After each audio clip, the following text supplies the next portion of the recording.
It began with a growl in a small-town café. Hours later, it ended in an alley where steel, rage, and loyalty collided. A veteran in her wheelchair, a broken soldier haunted by the past, and a dog willing to die for them both. This is the story of scars turned into symbols and how God can turn even bullets into blessings. The morning air was crisp, sunlight glinting off the dew-streaked windows of Rosewood Café as autumn leaves rustled faintly outside. Naomi Mercer wheeled herself through the wide glass door, her hands guiding the worn grips of her wheelchair with practiced ease. She was 42 years old, her body tall but lean, her shoulders squared despite the chair beneath her. Her face carried both sharpness and softness.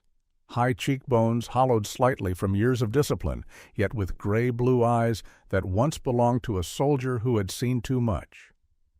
Her auburn hair, streaked with silver, was pulled back in a low knot at the nape of her neck, exposing a thin scar that ran just below her right ear, a memory from shrapnel that had torn through a convoy in Kandahar. Naomi had been a military police officer, part of the U.S. Army K-9 unit, until a roadside explosion had shattered her legs beyond repair. She had returned home in a wheelchair, decorated with medals she never looked at, and memories she could never forget. Beneath her flannel shirt of navy and brown checkered pattern and the heavy Carhartt jacket draped across her shoulders, her frame remained strong, her arms corded with muscle from pushing wheels and carrying her own body weight daily. She hated pity, hated the way strangers sometimes softened their voices around her, as if she were a fragile relic rather than a woman who had walked through fire. Beside her moved Valor, a 6-year-old German shepherd, his coat a gleaming mix of black and deep tan, the black saddle on his back outlined perfectly against the tan fur of his flanks. He was broad-shouldered for his breed, standing tall, with amber eyes that scanned every corner with relentless vigilance. His vest, labeled Service K-9, clung snugly to his frame, and beneath its straps his chest rose and fell in controlled breaths. Valor had once been a working dog in training for police search and rescue, but had been reassigned to Naomi when her rehabilitation team realized she needed more than therapy. She needed a partner, a guard, a reason to re-engage with the world. In Valor, she found a creature who never pitied, never faltered, only served with loyalty. His manner was calm, yet always watchful, and though civilians might see only a handsome dog at rest, Naomi could feel the constant tremor of readiness under her hand, like a bowstring taut, but not released. Inside Rosewood Café, the air was thick with the mingling aromas of roasted beans, buttered pastries, and the faint tang of bleach from the morning mopping. The café had the air of a second home for many, retirees with folded newspapers leaning over ceramic mugs, office workers tapping on laptops before their shifts, two mothers coaxing toddlers into quiet with muffins torn into small bites. Behind the counter, Elaine Carter, the manager, poured coffee with her habitual cheer. Elaine was a woman in her early 50s, short and plump, with warm brown skin and a crown of curly hair streaked with white. She had eyes that could both laugh and scold, the eyes of a woman who had raised 3 children alone after her husband died of cancer. Elaine had built the café into a place where regulars felt safe, where widows lingered and students found corners to write, and where someone like Naomi could park her wheelchair without being treated like a spectacle. Elaine always ensured Naomi's usual table by the window was ready on Tuesdays, a space wide enough for the chair and close enough to an outlet for Naomi's laptop. Naomi positioned herself there now, Valor curling at her feet, and ordered her usual black coffee.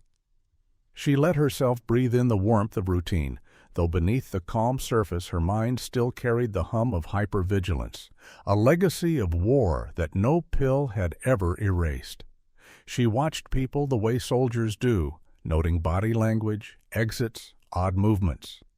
She hated that part of herself sometimes, hated how she could not sit without scanning.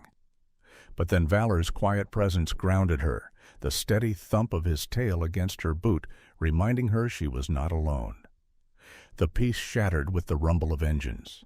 Through the front windows, Naomi saw 3 motorcycles slide to a stop, chrome flashing under the morning sun. Conversations in the café faltered, the riders dismounted with heavy boots, leather vests creaking, their movements practiced as if the sidewalk were theirs. When they stepped inside, the scent of gasoline and cold metal drifted with them.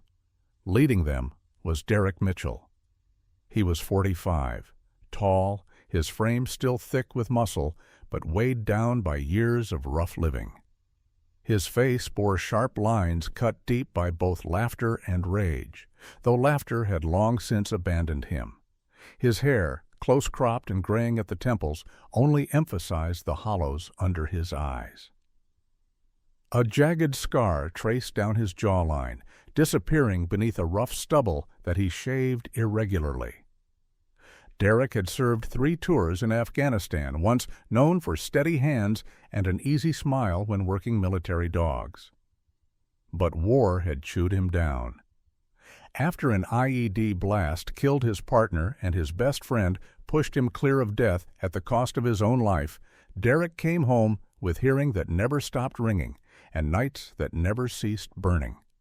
He drowned the silence with engines and alcohol, wore his leather jacket as armor, and used intimidation as a shield.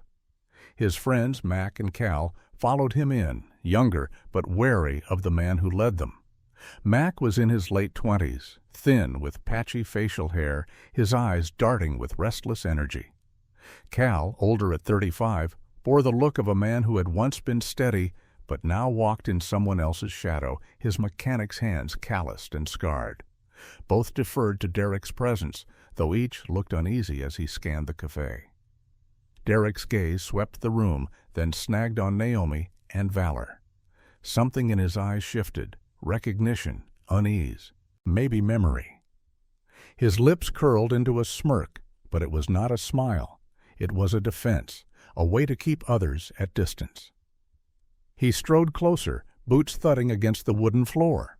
Without a word, he dragged a chair from an empty table, and with a sudden motion flung it aside so it scraped loudly near Naomi's table. Gasps echoed, coffee cups rattled. Naomi's pulse spiked, but her face stayed still, the soldier mask she had never lost.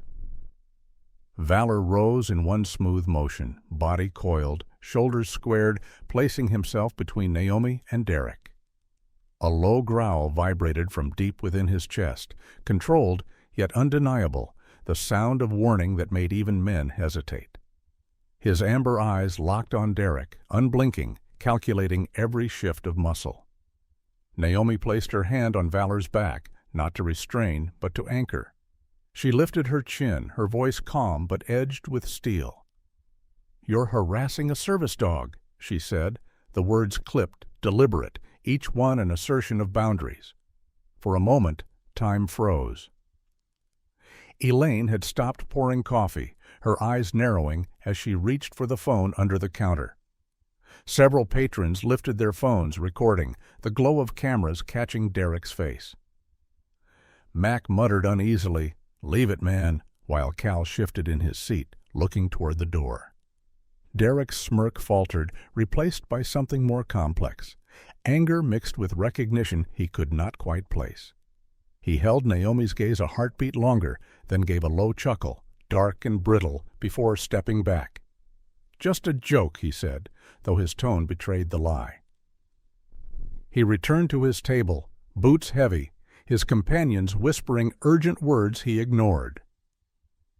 The café remained frozen, as though waiting for the next strike. Valor stayed upright, every line of his body taut, eyes tracking Derek even as he sat. Naomi exhaled slowly, steadying herself. She had seen men like him before, broken soldiers who carried their war into every room they entered. She knew danger when it stood a few feet away. And she knew this encounter was no joke, but the beginning of something that had not yet revealed its shape. The afternoon sun slanted across Main Street, its glow filtering through the tall windows of the Rosewood police station, a modest red brick building that smelled faintly of old paper and floor polish. Hours after the incident at the café, Naomi Mercer rolled her wheelchair through the glass entrance, her hands gripping the rims firmly. Valor moved beside her, his vest straps creaking softly as his muscles shifted under the tan and black sheen of his coat. The dog's ears twitched constantly, registering footsteps, doors, and voices, his tail stiff with alertness. Naomi, though calm on the surface, carried a low hum of unease in her chest. She hated police stations. They always reminded her of briefing rooms back in Kandahar, claustrophobic, with walls that seemed to lean in and press the air from her lungs. Inside, a desk sergeant named Brian Kent greeted her. Kent was in his early 40s, with thinning blonde hair that he combed meticulously across the top of his head, a habit that betrayed his insecurity about age. His uniform fit tightly across his stomach, but his pale blue eyes were earnest, and he spoke with a politeness that felt almost too careful, the way civilians often did with disabled veterans. "Ms. Mercer, thank you for coming in. Captain Brooks will want to speak with you directly." He bent slightly to glance at Valor, who gave him one short look before dismissing him as non-threatening. Naomi managed a nod and followed him down a narrow hallway lined with bulletin boards cluttered with flyers of missing pets, community notices, and wanted posters curling at the edges.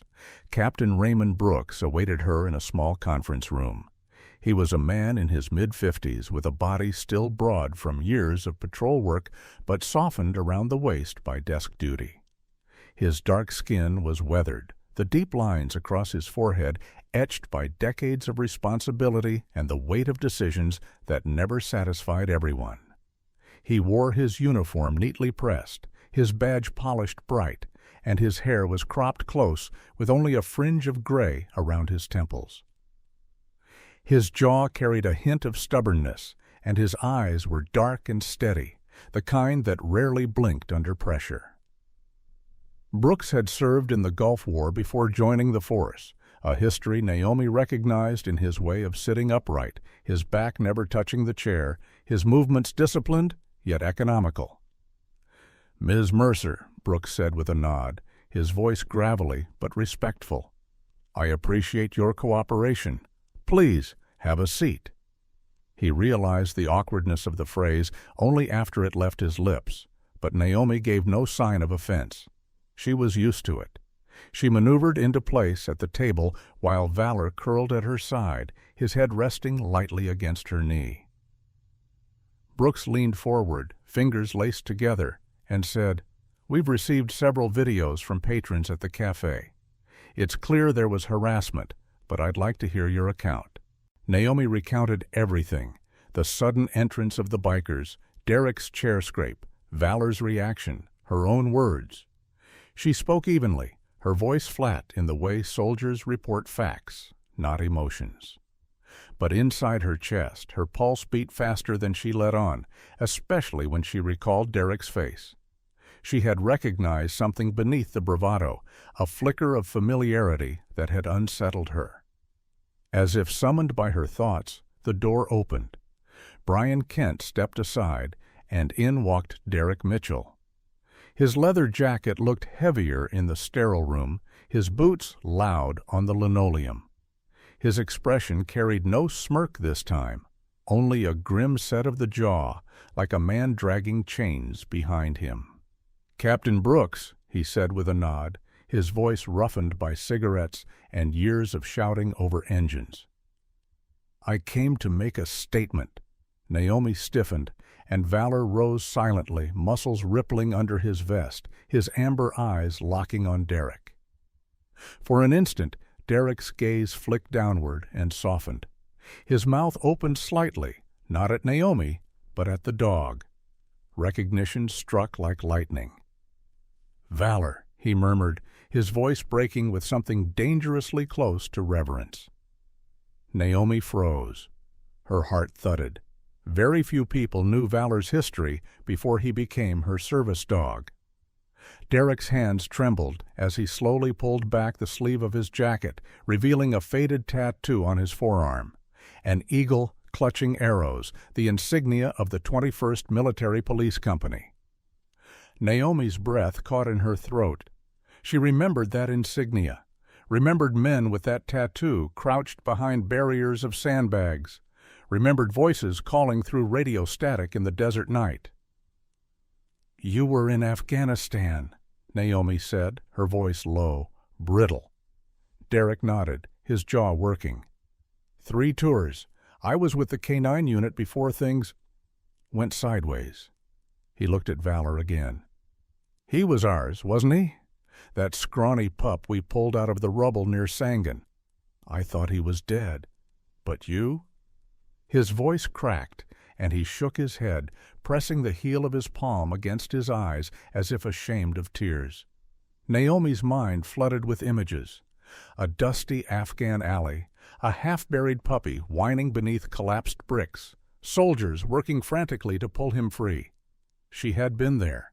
She remembered Derek, younger then, his grin boyish despite the dirt on his face, promising that the pup would make it.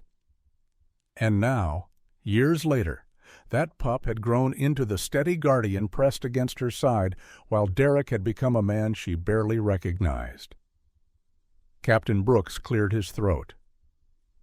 "I take it you two know each other." "Not anymore," Naomi said coldly, though her chest ached. Her hands trembled slightly against the rims of her wheelchair. Inside her, rage and grief wrestled. Rage that Derek had dared threaten her in public, grief that war had broken him into this shell. Derek sank into a chair across from her, rubbing his scarred jaw with rough fingers. "I didn't mean to. Not like that. I saw him, and it was like the past crashed through me. I've been off. PTSD, they say. Nights are hell, days aren't better. Sometimes I drink just to quiet it. I didn't mean to scare you, Naomi. God knows you don't deserve more ghosts." Naomi wanted to lash out, to remind him of the eyes on her in the café, the humiliation of being targeted while in a wheelchair. But she could not ignore the truth in his broken voice, nor the fact that his recognition of valor had triggered the outburst. She stared at him, seeing the boyish soldier who once laughed over rations, the man who had shared cigarettes under desert stars, and also the biker who had just threatened her peace. Both were true, and both tore at her. Brooks watched them carefully, his own memories of war flickering across his steady gaze. "This city doesn't need more veterans unraveling in the streets," he said slowly. "Mr. Mitchell, you'll give your statement formally. Ms. Mercer will keep record of your report, and both of you," his voice hardened, "figure out what ghosts you're bringing into my jurisdiction, because they don't belong in my cafes." Naomi exhaled sharply, pressing her palm against Valor's head. She had come here expecting to file a simple harassment report. Instead, she had walked straight into a piece of her past she had buried in Afghan dust. Derek's eyes met hers across the table, pleading without words. She turned away, her jaw set, her heart refusing to choose between fury and pity.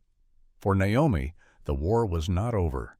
It had simply followed her home in another soldier's broken face. The tension inside the small conference room was still palpable. Naomi's breath uneven as she tried to process the revelation that Derek Mitchell, the biker who had threatened her in a cafe that morning, had once been her comrade in Afghanistan. Captain Brooks was preparing to separate them for formal statements when the hallway outside erupted with hurried footsteps and a clipped voice calling his name. A young officer, Daniel Ruiz, appeared in the doorway, face flushed, uniform rumpled from a rushed patrol. Daniel was in his late 20s, of medium build, his skin olive-toned, and his dark hair trimmed short. He carried the look of a man eager to prove himself, but still shadowed by a streak of hesitation when under pressure. Naomi instantly noticed the thin scar running along his jawline, likely from a teenage accident rather than combat, and the way his brown eyes flicked quickly around the room, unable to linger in one place for long. "Captain, urgent call," Ruiz said, his voice cracking slightly. "We've got a hostage situation.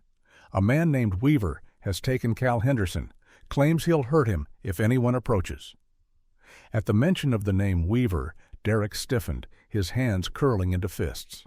A shadow passed over his face, his jaw clenching so hard that Naomi could almost hear the grind of teeth. Captain Brooks narrowed his eyes. "Weaver?" "Sir," Ruiz continued. "The neighbors reported shouting and then silence. They saw Weaver drag Henderson inside one of the apartments on Oak Lane. SWAT is assembling, but we need immediate intel. Weaver knows the layout. He grew up in that block." Naomi's mind snapped into focus. She knew the name Weaver.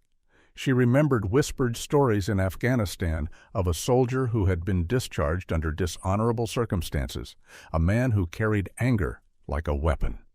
She glanced at Derek, who looked as though he'd seen a ghost. "He's after me," Derek muttered, voice low but steadying.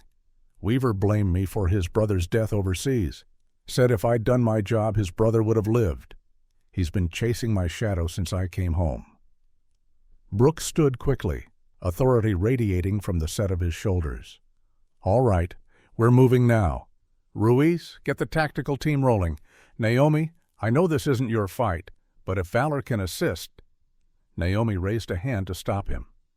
"Valor isn't just a service dog. He's trained in search and rescue tracking. If Cal's been moved through those apartments, Valor can trace him faster than any door-to-door sweep. But I'll need a scent article." Derek pulled in a ragged breath. "Cal's jacket. He was with me last night at the bar. It's still in my truck." Minutes later, the group was outside under the fading afternoon light. The sky had shifted into that peculiar gray-orange of late day, clouds heavy with the promise of rain. Derek retrieved a worn denim jacket from the back of his black Iowa pickup, the fabric reeking faintly of stale beer and cigarette smoke. Naomi took it, laying it carefully across Valor's snout. The dog sniffed deeply, his amber eyes sharpening with focus. The transformation was immediate, muscles taut, head low, tail straight as an arrow. Officer Ruiz attached a long tracking lead to Valor's harness, glancing uncertainly at Naomi. She gave him a short nod. "You hold the line, I give the commands. He'll listen." Her voice had the clipped certainty of a handler who had once commanded dogs in war zones. Ruiz swallowed hard, looping the leather strap around his wrist. They moved toward Oak Lane, Derek walking stiffly behind them, his boots striking the pavement with an angry rhythm. The closer they came, the more agitated he became, muttering curses under his breath, eyes flicking toward every shadow. Naomi recognized the signs.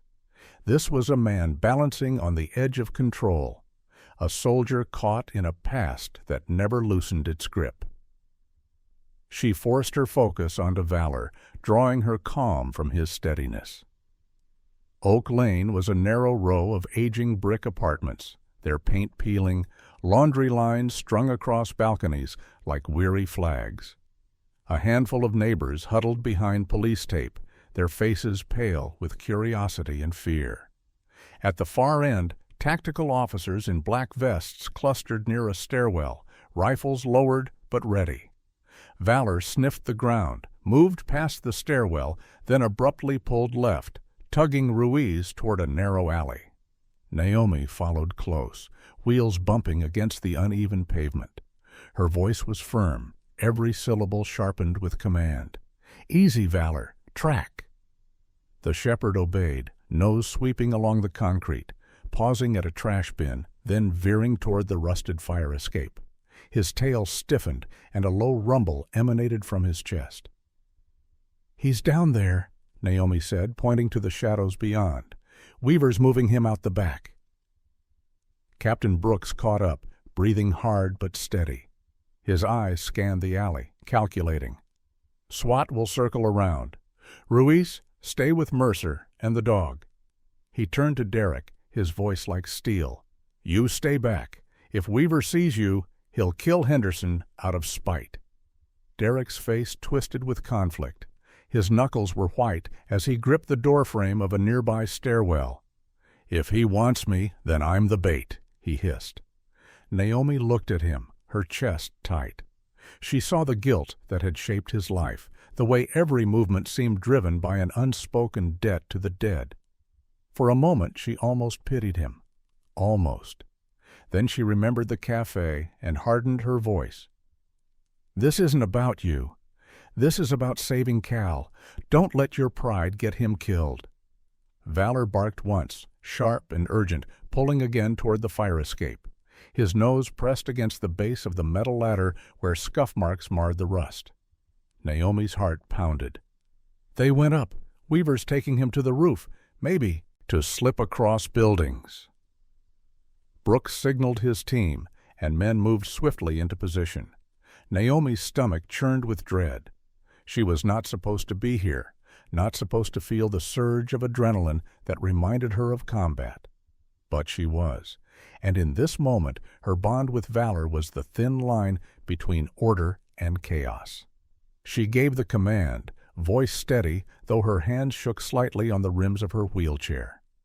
"Valor, hold, watch." The dog froze, eyes blazing at the dark ladder. Every officer around her seemed to take his stillness as gospel truth. Weaver was up there, and he was desperate. The narrow alley was heavy with shadows, the smell of old oil, garbage, and damp brick pressing in like a suffocating shroud. Naomi Mercer's hands tightened on the rims of her wheelchair as she moved carefully over the cracked pavement.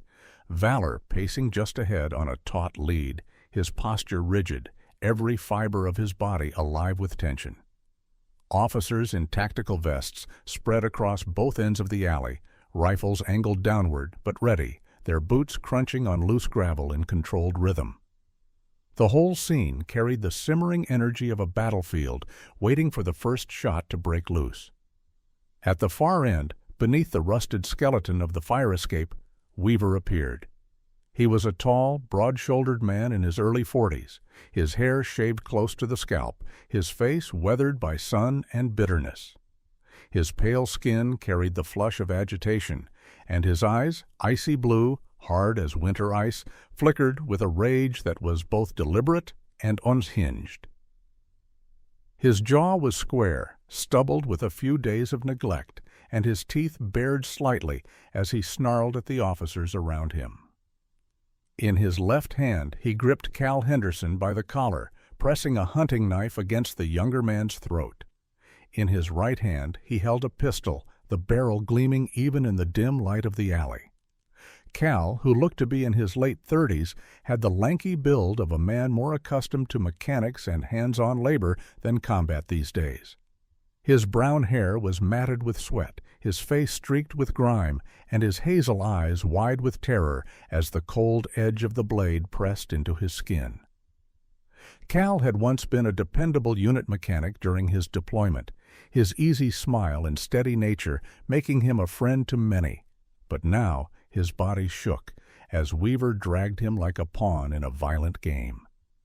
Derek Mitchell stepped forward from behind the police line, his heavy boots echoing in the confined space.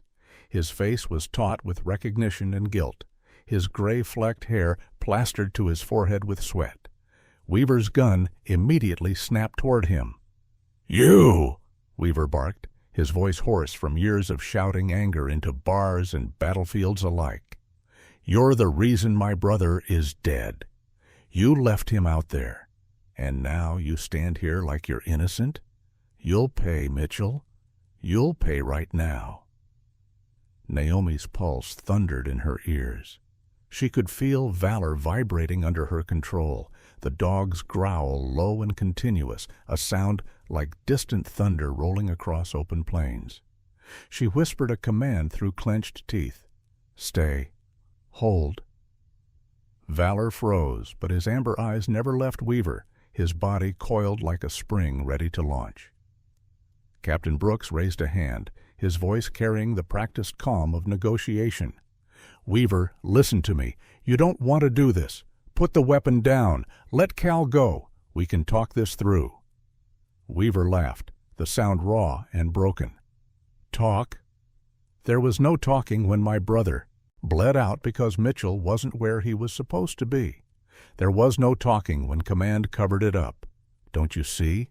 Justice never came, so I'll take it myself." Cal whimpered as the knife pressed closer. Naomi's stomach knotted. She wanted to scream, to propel herself forward and pull Cal away. But she knew one wrong move would end him. Derek took a single step closer, his voice rough but steady. "Weaver, your brother was my friend too.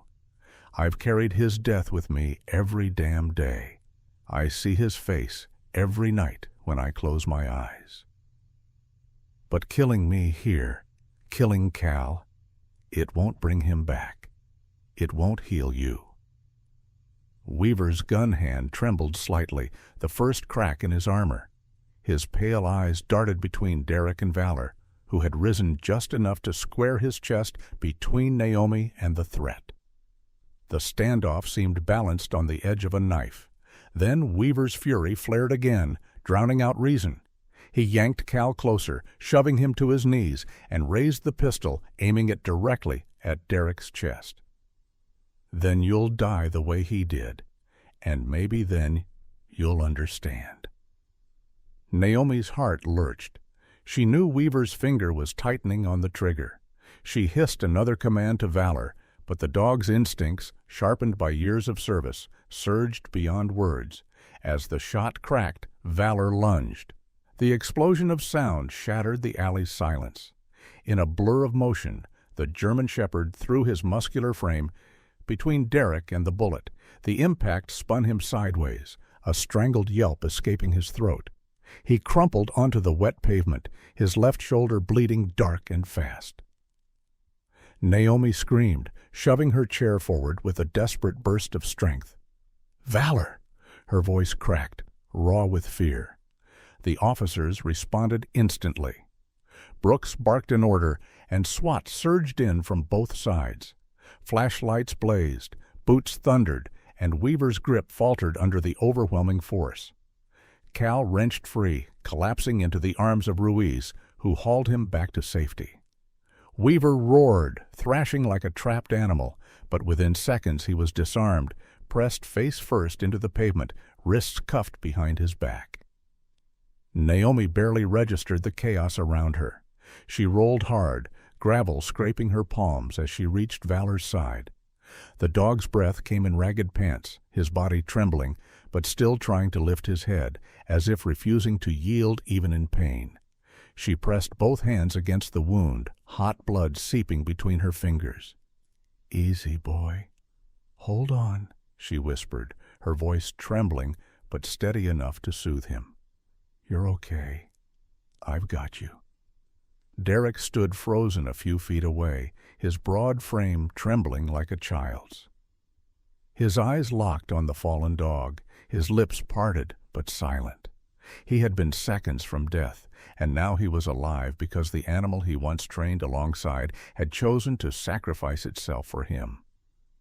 His heart twisted. Guilt, colliding with gratitude in a storm too big to name. Captain Brooks approached, his face grim, but his voice calm. "Medic team's on its way. Keep the pressure. We'll get him to the vet hospital."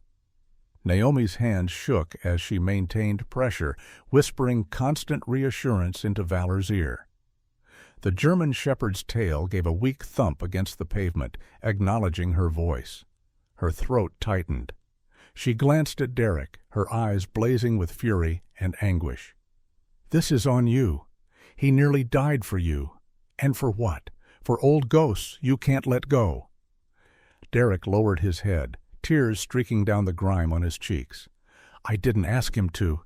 "You didn't have to," Naomi snapped. "He knew. He remembered you. And still, he chose to save you." The ambulance siren wailed closer, its echo bouncing off the narrow brick walls. Officers lifted Weaver into the back of a patrol car, his curses drowned by the slam of the door. Cal, shaken but alive, was guided toward paramedics. Naomi stayed with Valor, her palms soaked in his blood, her voice low and desperate. "Stay with me, soldier. Don't you leave me now." The veterinary hospital smelled of antiseptic and desperation.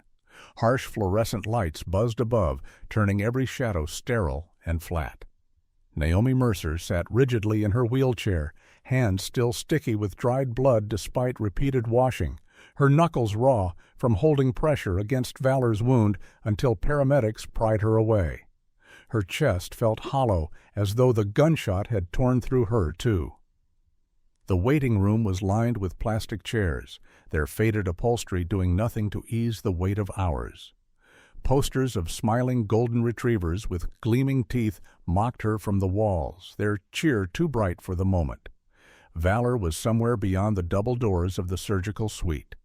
Naomi had caught only a glimpse before he disappeared into the operating theater, his great shepherd body limp, fur shaved around the ragged wound, the metallic glint of surgical clamps already in place. It had nearly destroyed her to let them wheel him away. A woman in a teal scrub cap emerged after an hour.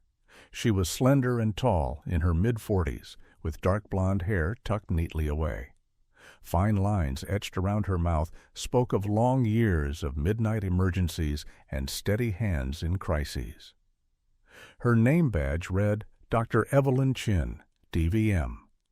Her pale skin had the washed-out hue of someone who lived under fluorescent lighting more than daylight. She carried herself with the composure of a professional who had seen too many tragedies, but her gray eyes softened as she approached Naomi. "The bullet fractured the scapula, Dr. Chin said, her voice calm but carrying weight.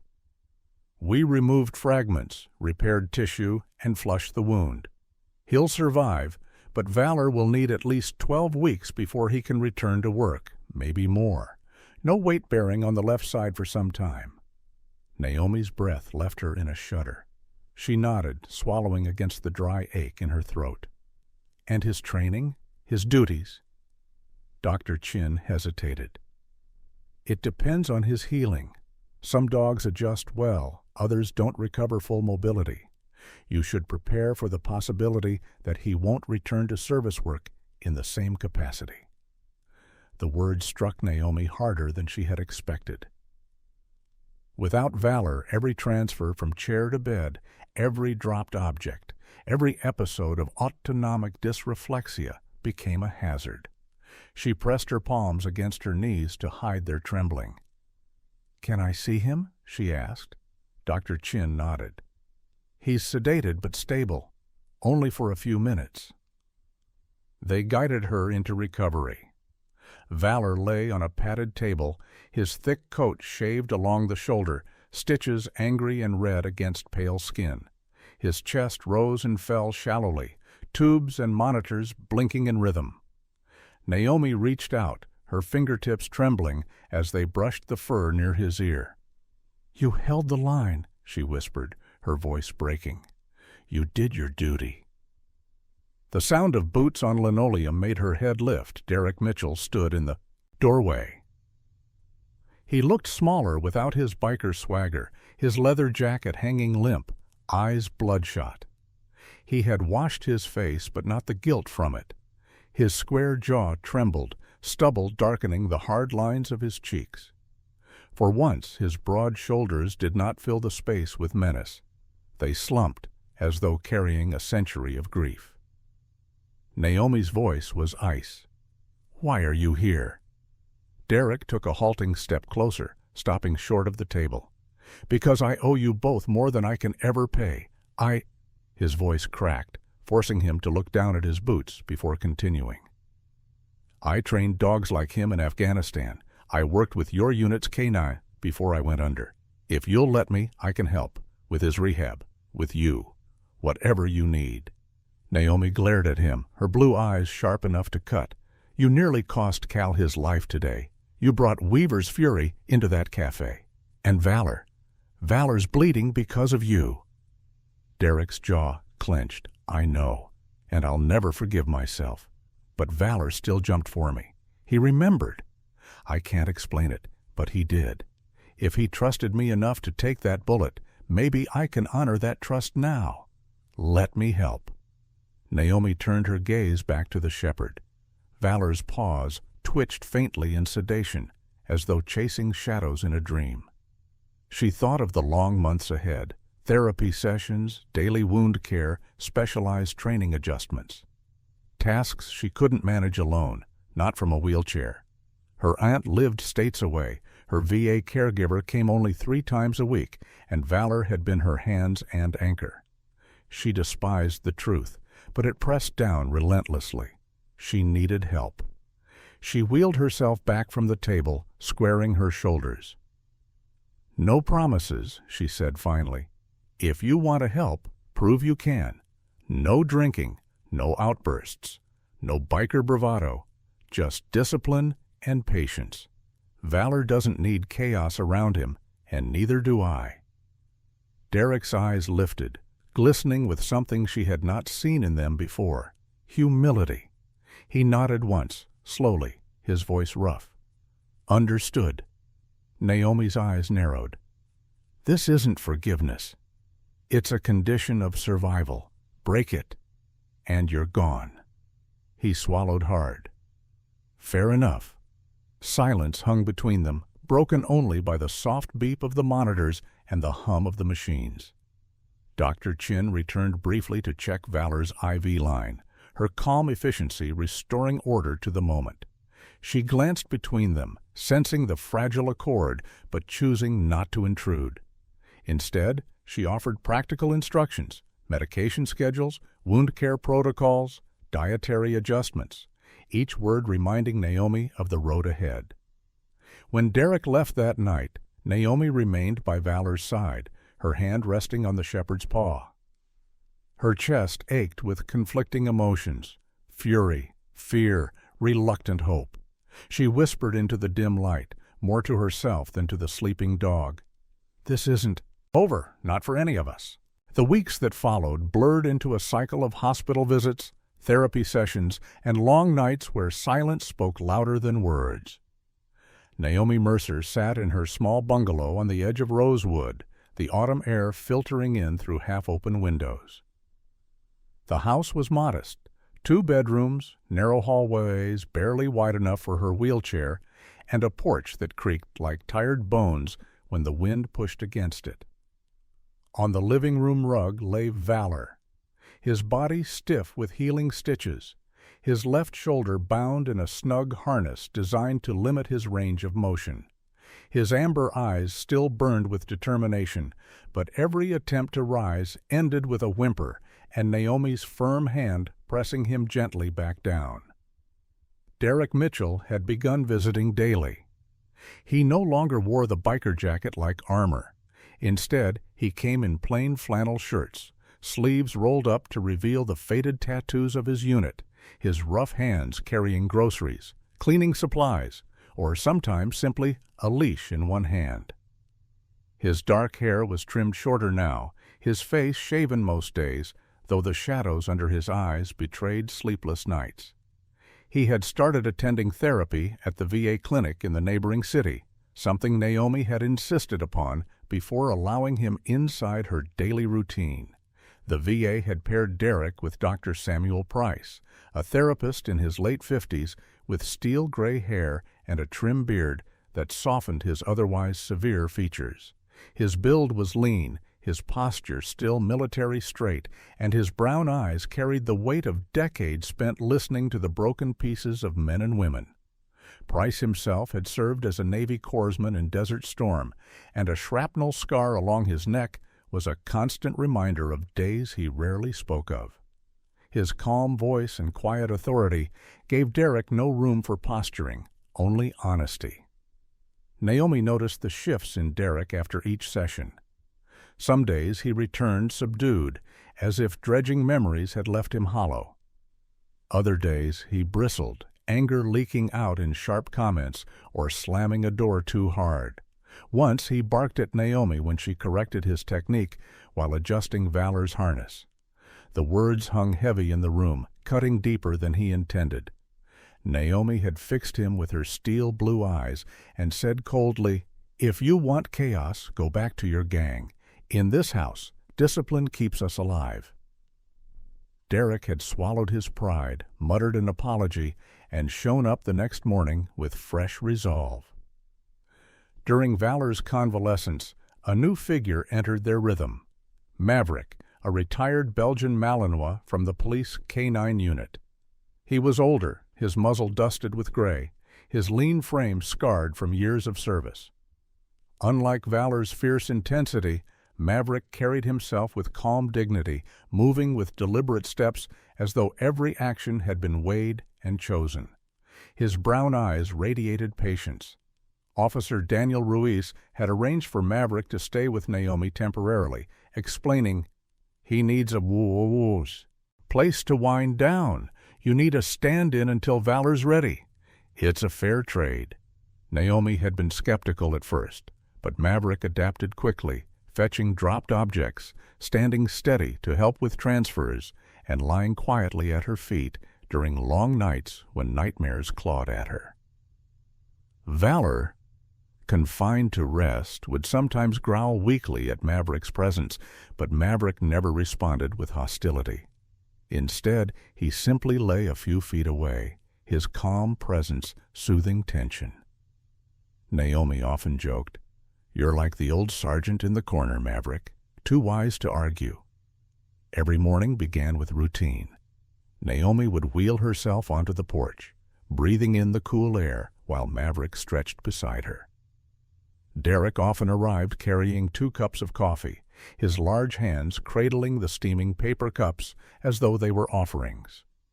Naomi always took hers silently, the warmth grounding her.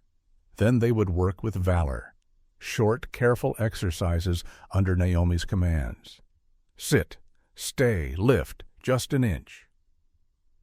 Valor obeyed, though his movements were hesitant. His strength not yet what it once was. Derek kept his hands ready to steady him, murmuring encouragement with surprising gentleness. Naomi found herself studying Derek more in those weeks. His scars were not only on his skin, but etched in the way he held himself, the way he avoided mirrors, the way he sometimes stared into empty corners as though ghosts lingered there. She realized how much he was relearning patience, how each small success with Valor seemed to anchor him. It was not redemption yet, but it was something close. One afternoon, Dr. Chin visited for a home check.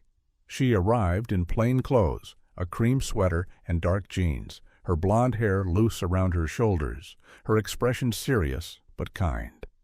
She examined Valor's stitches, checked his range of motion, and outlined the next phase of therapy.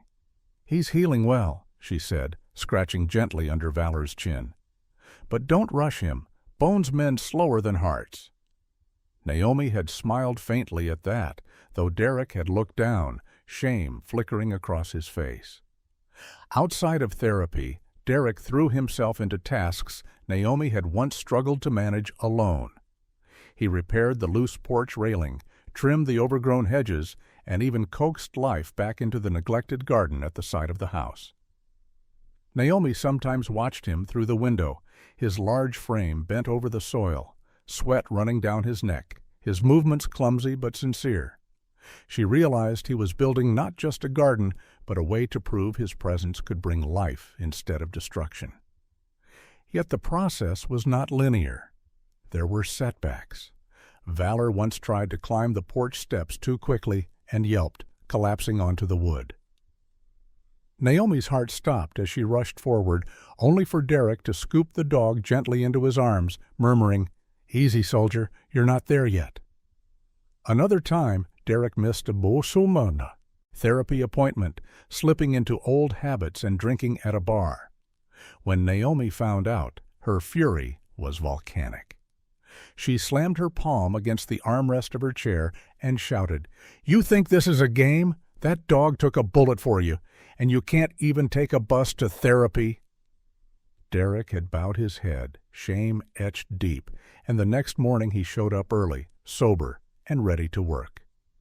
Despite the rough edges, something fragile began to knit between them. In the quiet moments, when Naomi dozed in her chair with Valor's head resting across her lap, when Derek sat on the porch steps, humming low, when Maverick sighed like an old man settling into bed, the house began to feel less like a place of grief and more like the outline of a family. Naomi didn't say it aloud, but she felt it. Healing was not a straight road. There were days of progress and days of collapse, moments of trust and moments of suspicion. But as the weeks folded into months, she found herself less alone in the fight. And that, in its own way, was a victory. The morning air was crisp with the scent of fallen leaves, the park awash in amber and gold. A wide canopy of maple trees formed a cathedral overhead, their branches arching toward one another, scattering flecks of sunlight on the crowd gathered below. 6 months had passed since the night in the alley when blood stained Naomi Mercer's hands and Valor's courage saved Derek Mitchell's life. Now, on this autumn morning, the community had gathered to honor that courage. Naomi wheeled herself along the gravel path, her movement steady and practiced, her flannel shirt layered under a navy jacket against the chill. Her hair, darker now that she no longer dyed away the gray, was pulled back neatly, revealing a face lined not by age, but by resilience. She kept her hand resting lightly on Valor's back as he walked beside her, his step careful but strong. His coat gleamed in the sun, though a patch of fur over his shoulder had never grown back, leaving a scar that stood out pale against tan and black. That scar had become more than a wound. It was a symbol of sacrifice, a badge written on his very body. Derek stood a few feet away, watching Naomi and Valor approach the center stage. He had transformed over the past months.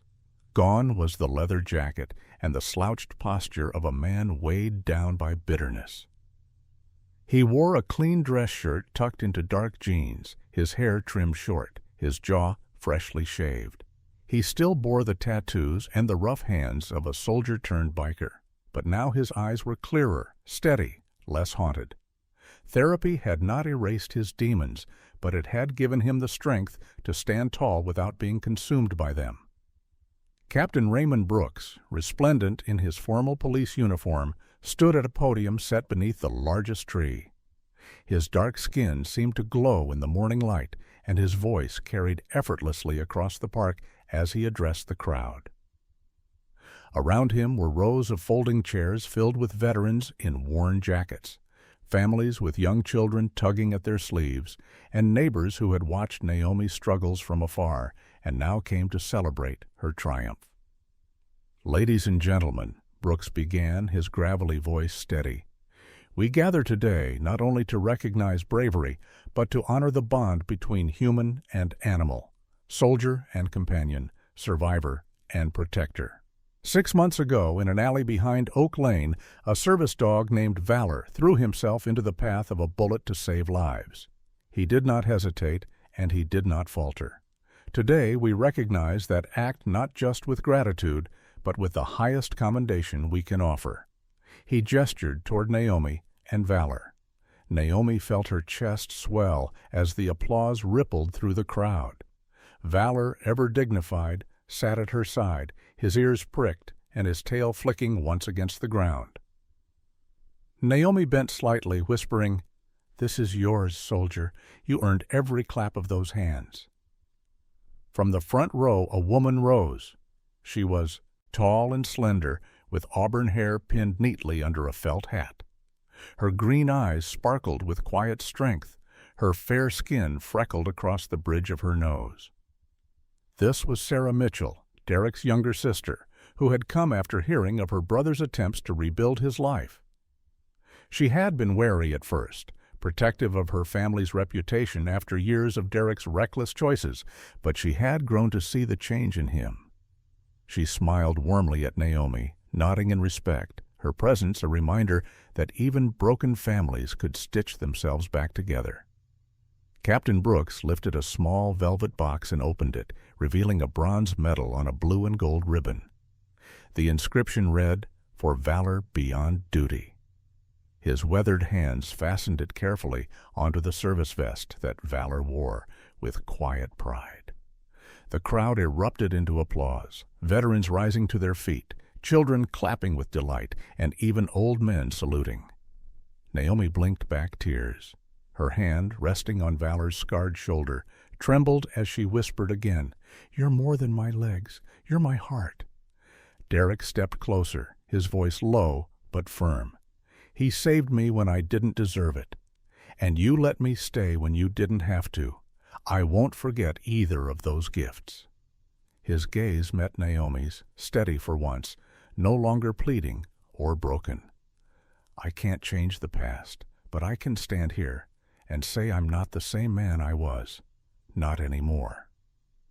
Naomi studied him, her blue eyes sharp but softened by months of shared struggle. She remembered the biker who had once scraped a chair across a cafe floor, threatening her peace. She also remembered the man who knelt by Valor's side night after night, cleaning wounds, whispering encouragement, holding back his own demons so he could shoulder hers. She gave a small nod. Family isn't just who we're born to, it's who stays. The words seemed to settle over them like sunlight breaking through cloud. Sarah smiled from the crowd. Brooks gave a faint approving nod. And Derek, for the first time in years, let himself believe he belonged somewhere. The ceremony ended with a chorus of cheers. Children came forward to pet Valor, who tolerated their eager hands with patient dignity. Veterans clasped Naomi's hand, thanking her for her service, for her courage. Neighbors who had once only waved from a distance now offered warm embraces. As the crowd dispersed, the sun climbed higher, painting the park in golden light. Naomi sat in her wheelchair with Valor at her side and Derek standing close behind. Maverick, the old Malinois, rested under the shade of a nearby bench, his wise eyes watching over the scene like an elder guardian. Naomi inhaled deeply, the crisp air filling her lungs. For the first time in years, she felt not just like a survivor, but like someone standing on the edge of a new beginning. She glanced at Valor's scar, then at Derek's clear eyes, then up toward the brightening sky. "The dawn's different today," she murmured. And it was. 3 lives, once shattered in different ways, had converged. A soldier in a wheelchair, a dog with a scar, and a man who had wrestled his demons into silence. They were not whole, but they were together. And that was enough. You and your family, protect those you love, and remind you daily that miracles are closer than we think. Until next time, keep faith, keep hope, and keep believing. Sometimes miracles don't come in blinding flashes of light or thunder from the heavens. They arrive quietly in the form of a scarred soldier's courage, a loyal dog's sacrifice, or a broken man finding his way back to grace. As Naomi, Valor, and Derek discovered, even in the darkest alleys of life, God's hand can weave together broken pieces into something whole. Perhaps you too have scars, some visible, some hidden deep within. But remember, every sunrise is a reminder that His mercy is new each morning. The simple kindness we share, the loyalty of a friend, or even the soft nudge of a dog's nose, these are small miracles, living proof that God never abandons us. If this story touched your heart, I invite you to share it with someone who might need hope today. Leave your thoughts in the comments, and don't forget to subscribe to this channel so more stories of courage, faith, and love can find their way into the world. May God bless.